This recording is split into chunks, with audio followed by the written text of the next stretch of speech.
HEC को बचाने के लिए अब संगठित प्रयास जरूरी। झारखंड ही नहीं, देश की धरोहर है ये मातृ कंपनी। कभी रांची की अर्थव्यवस्था का आधार थी यह कंपनी। नमस्कार, आजाद सिपाही के खबर विशेष में आपका स्वागत है। मैं हूं राहुल सिंह। एचईसी यानी हैवी इंजीनियरिंग कॉर्पोरेशन में पिछले एक सप्ताह से काम बंद है। कामगार 7 महीने के बकाये के भुगतान की मांग को लेकर हड़ताल पर हैं। कभी देश के औद्योगिक विकास की पहचान रही एचईसी की यह स्थिति बेहद अफसोसजनक है, क्योंकि यह एक कंपनी नहीं बल्कि झारखंड और देश की धरोहर है। एचईसी के पास इंजीनियरिंग का कोई भी काम करने की क्षमता है और मशीन भी।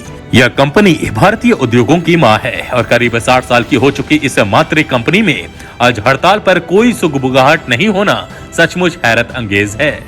कभी एचईसी रांची की अर्थव्यवस्था का आधार हुआ करती थी और रांची का बाजार यहाँ की गतिविधियों पर निर्भर होता था। इस बड़ी धरोहर के प्रति जनप्रतिनिधियों का उपेक्षित व्यवहार साबित करता है कि उन्हें इसकी कोई चिंता नहीं है। इस बीच एचईसी के बंद होने की चर्चा भी हवा में तैर रही है, जो यदि सच हुई तो रांची और झारखंड की पहचान मिट जाएगी।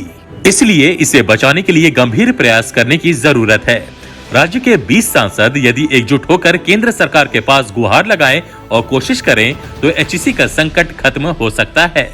इसके साथ सरकार को भी इस मातृ संस्था के प्रति अपने नजरिए में बदलाव करना होगा, क्योंकि यह कोई सामान्य फैक्ट्री मात्र नहीं है।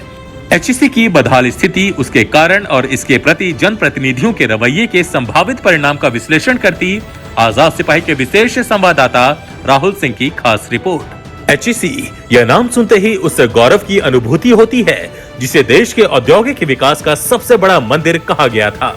15 नवंबर 1963 को रांची के बाहरी इलाके में जब देश के पहले प्रधानमंत्री पंडित जवाहरलाल नेहरू ने इसका उद्घाटन किया था, तब उन्होंने कहा था कि एचईसी देश के औद्योगिक सपने को साकार करने का संस्थान है। लेकिन आज करीब 60 साल बाद यही एचईसी तिल तिल कर मरने के लिए बेबस है।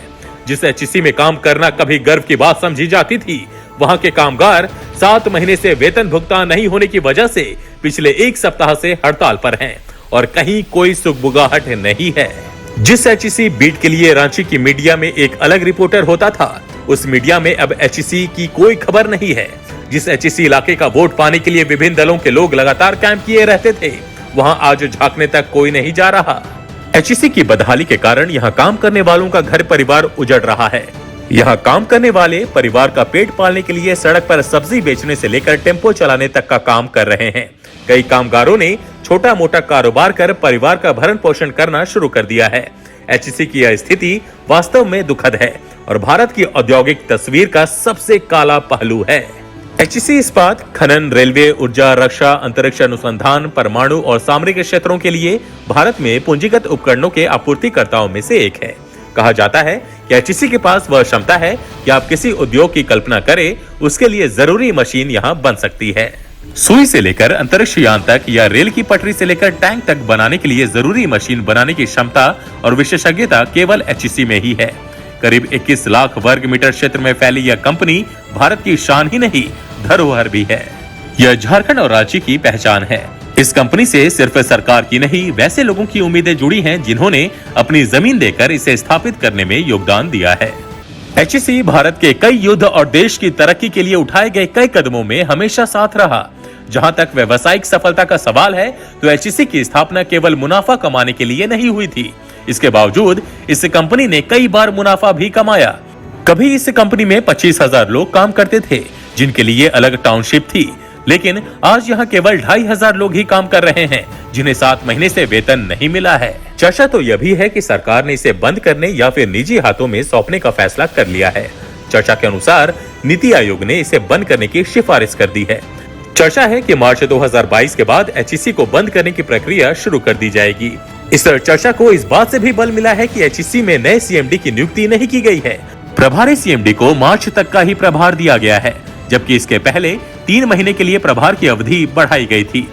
इतना ही नहीं, अब एचईसी को कोई भी बड़ा कार्यादेश भी नहीं मिल रहा है, क्योंकि कंपनी की आर्थिक स्थिति को देखते हुए अन्य कंपनियां अब काम नहीं दे रही। एचईसी द्वारा कई बार केंद्र सरकार से मदद को लेकर प्रस्ताव भेजा गया है। कंपनी की पुरानी मशीनों को आधुनिकीकरण के लिए 1260 करोड़ रुपए की मांग की गई थी। इस दिशा में कोई मदद नहीं मिली। अब सबसे जरूरी एचईसी के बारे में गंभीरता से विचार करना है। झारखंड के 20 सांसद यदि एकजुट होकर प्रयास करें और केंद्र सरकार के पास गुहार लगाएं, तो इस मातृ कंपनी को बचाना बहुत अधिक कठिन नहीं होगा।